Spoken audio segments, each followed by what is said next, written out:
আপনাদের মনে আছে গত বছর দুই এক আগে সম্ভবত ফুলতলিতে ইসলে সব মাহফিলে বড় সাহেব বলেছিলেন যে যারা মানুষের বাচ্চাকে বানরের বাচ্চা বানাতে চায় অচিরেই তাদের লেজ খসে পড়বে এবং তারা পার্শ্ববর্তী জঙ্গলে আশ্রয় নেবে, বলেছিলেন না?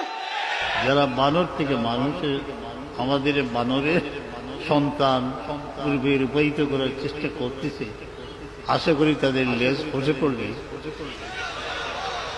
প্রতিবেশী জঙ্গলে তারা আশ্রয় নেবে। হুকুমতের সম্পর্কে বলেছি, যারা এই গদিতে বসেন তাদের সেই ইমেজ এবং জনপ্রিয়তা নষ্ট করার জন্য সব সময় একদল লোক চক্রান্ত করে।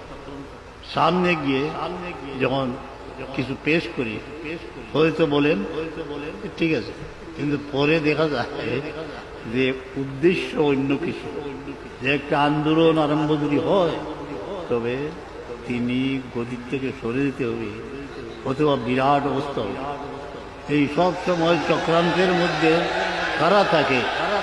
ওদের মধ্যে আছে মুরতাদ আছে, নাস্তিক আছে, মুরতাদ নাস্তিক।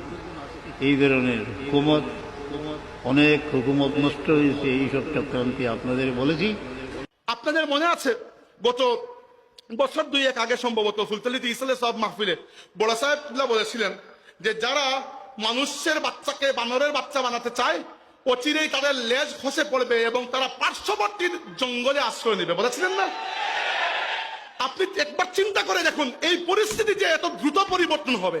যারা আমাদের সন্তানদেরকে বানরের সন্তান বানাতে চেয়েছিল, যারা আমাদের শিক্ষা ব্যবস্থার মধ্যে ডারউইনের মতবাদকে ইন্ট্রোডিউস করতে চেয়েছিল, যারা আমাদের শিক্ষা ব্যবস্থাকে নষ্ট করে সেখানে সমকামিতা এবং ট্রান্সজেন্ডারিজমের ফিতনাকে প্রবেশ করাতে চেয়েছিল, আজকে বাংলাদেশে তারা একটা ঘৃণিত নামে পরিণত হয়েছে।